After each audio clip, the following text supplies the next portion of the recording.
Right. So, what I tell people is the way you protect yourself is through HIPA. It's just an acronym. Anyway, H is humility, which means no matter how successful you're getting or how many people are coming to you for advice, whatever, in the eyes of the universe, whatever you're doing is this big. It's called the world of small things. The way I said it is I'm just another schmuck. I'm extraordinary in this one area, but other than that, there's nothing. The next one is ignorance. Ignorance says in the midst of creating anything, you have no idea if it's the greatest thing ever or a worthless piece of shit or anything in between, and you want to stay ignorant. I tell creators, fly under the flag of ignorance. I don't know. The third one's the hardest one to understand. The third one is poverty. And poverty means if you're working on all these disciplines and you're building up a spiritual structure, when you wake up the next morning, it's all gone. And you have to build it up again and again and again. And the last one is anonymity. Whether you do this, whether you don't do it, whether you have a great month, whether you give up, nobody knows and nobody really cares. This has to be done in a complete vacuum. If you're doing it for applause, it contaminates the thing. It actually keeps you from getting anything from it. So that's HIPAA. I struggle with that last one. I want applause.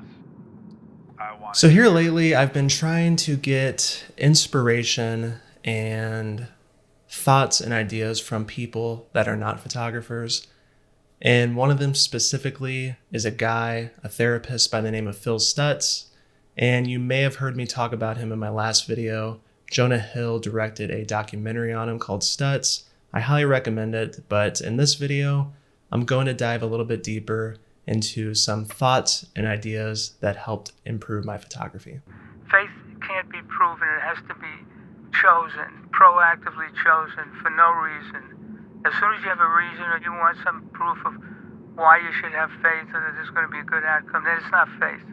Faith has to occur or be chosen in the face of extreme duress.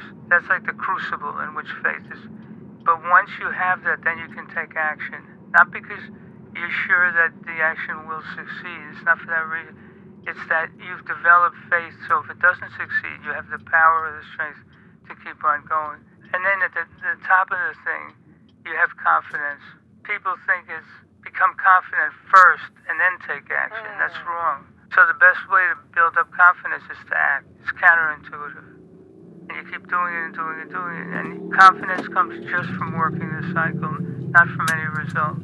Now, the opposite way of looking at this specific house that I wanted to knock on the door first captured my attention because of the way that the sun sets, the light would illuminate the cars, and I thought it would make for an interesting portrait. I was super nervous for some reason, and I have no clue why, but I thought back to the quote of Stutz saying that action breeds confidence. It's not the other way around. And I was sitting in the parking lot of a Schnucks grocery store in St. Louis, and I was reading that quote, and I was trying to work up the nerve, and I knew that I just had to go and do it and just see what happens. And I worked up the nerve, knocked on the door, and he rejected me. He didn't want his photo taken because he was apparently working on the cars, and they were not finished. But after that, I just felt a lot better. I felt a lot more confident. It wasn't me faking confidence in doing it. It was me doing it and trying to build that confidence along the way. The negative forces are stronger because they're easier to contact. In other words, to contact a positive force, think about it. It takes discipline. It takes patience, right? Right. It takes some degree of faith. The bad stuff, I can go out and order a bottle of gin, boom, I'm right there, Heroin, chocolate cookies, loss of, all these things, they're right in front of you. They're easy. Right. And they promise something they can't deliver, which is some kind of satisfaction. And in regards to being negative, I definitely fell into that trap when I first started photography. And I sometimes do it today as well. Being negative is just an easy way out. I did it back when I first started because I felt like my channel, my photography wasn't getting attention. And I felt like I was going to be the savior for everyone that doesn't get attention. And I was going to be the guy that tells the truth. And most of the time, the truth is negative. That's just the way it is in the world. And I was the negative guy. and I was saying things just to get attention because my work was not getting attention. And that is hardly ever the best way to do it.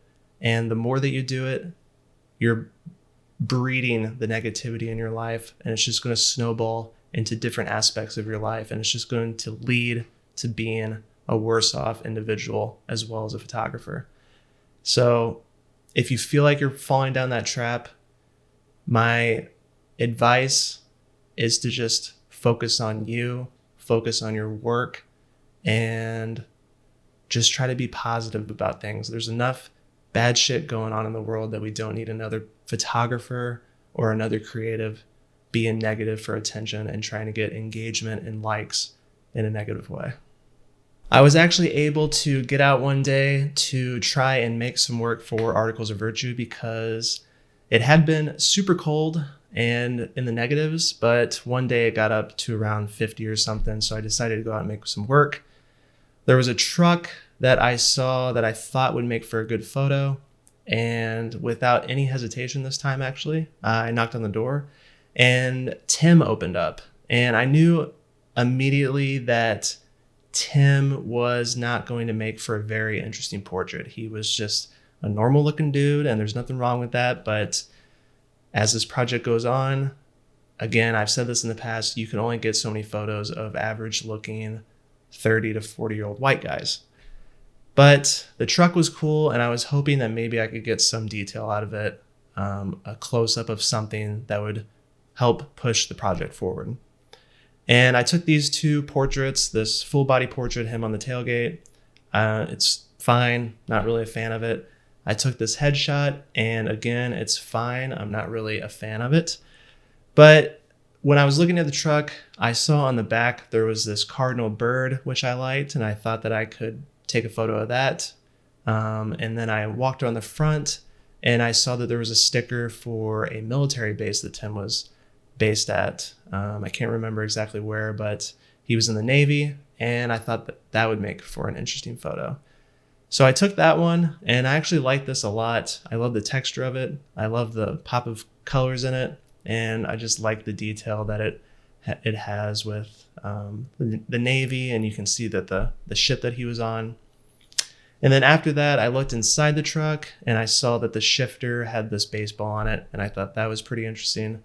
So I took a photo of that, and this one's okay. The framing on the left kind of bothers me because I cut off the window.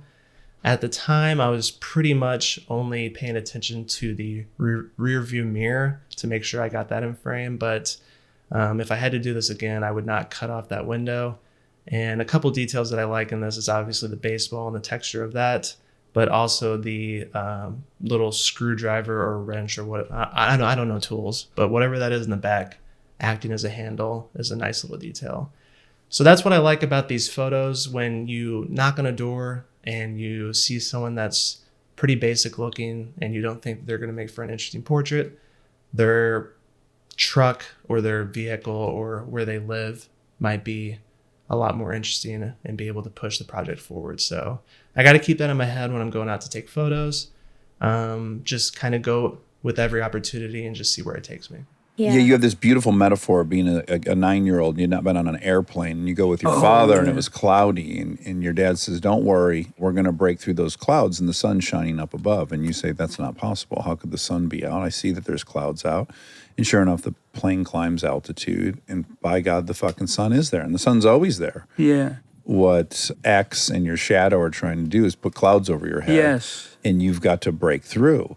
And the way you break through, which is incredible, you have everyone close their eyes and you walk people through this moment of great power where you're letting go of the thing. The thing is a branch, and you let go slowly, and then you start falling backwards slowly, but not quickly. It's not scary.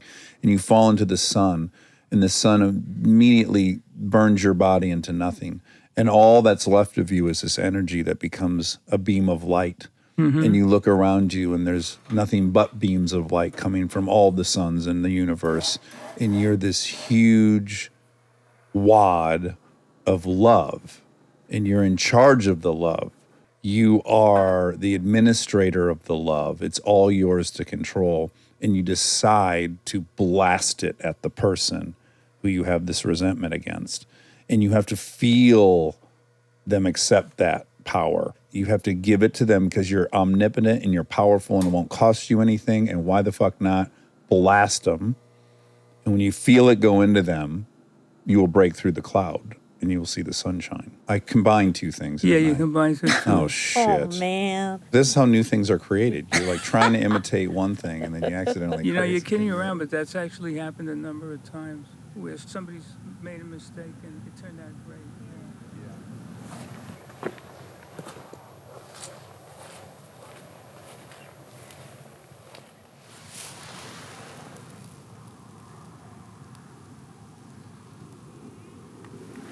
For these photos, I used TMax 100 and shot at a box speed.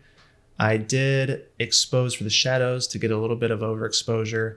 And for developing, I used Kodak HC110. And I really liked how these photos turned out. The lighting at the time was pretty dramatic and the sun was going down, so it made for some pretty high contrast light, which usually I'm not a fan of, but when you shoot with TMax and you develop like I do, it kind of brings the contrast down just a little bit.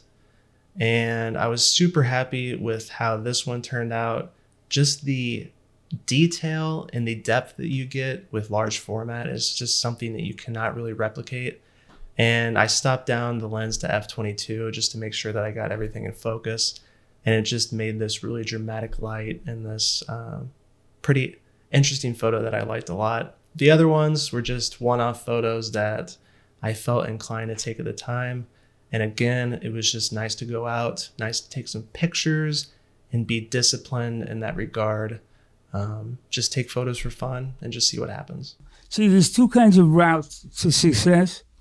So the first route is the route to mediocrity. You know, there's like a pathway that 1 million people have walked before you. The route to mediocrity. Yeah, went to Harvard, then went to, what do you call it? Princeton, Yale. Yeah, whatever, Goldman Sachs. It's actually, and I don't fault people because some people are strong, but they want to know every step of the way that they're safe. This is what we talked about before. Right. But what I always tell people is when you're 92, when you look back on your life, even if it didn't work out as well as you would have liked it to work out, you can say to yourself, I made my decisions based on who I really am and based on my instincts. Wow. I'm not exactly sure how I'm going to wrap up this video. I just want you all to know that I don't know everything. I am never going to put out a video where it's like, do this and this will happen. I want to make videos that are open-ended. I want to make videos that inspire you above all else, but also get you to think. And I don't know all the answers. I don't know half the answers or 10% of the answers. But the things that I do know, I want to try and put into these videos in a concise way to just try to get you thinking about things and get you thinking about your work and your photography. And if you're a beginner, I hope it makes you think. If you're Alex Soth and you're watching this, don't know why you're wasting your time, but I hope it makes you think as well. And if it doesn't make you think, maybe it makes you feel something else. That's all I want to do with these videos. And I hope you guys enjoyed it. If you want to support me, I do have a Patreon. It's for support only. You don't get really anything extra. It's just a way to support me and my channel. And also I have some prints available, darkroom prints, other prints from a local lab that I get printed here in St. Louis. So if you guys want to support me, go ahead. If not, thanks for watching, and I hope to see you in the next one. And lastly, a thank you to the sponsor of this video, Squarespace. I've used Squarespace for 3 years now, and it's one of the best investments I've ever made. I am able to easily share my work with their customizable galleries, and I can sell prints and easily get paid with their simple-to-use online shop. I can also use their third-party extensions to even ship those prints if I feel so inclined. If you want to support the channel as well as get a small discount, go to squarespace.com/BrianBurks and use code BrianBurks for 10% off your first purchase of a website or domain.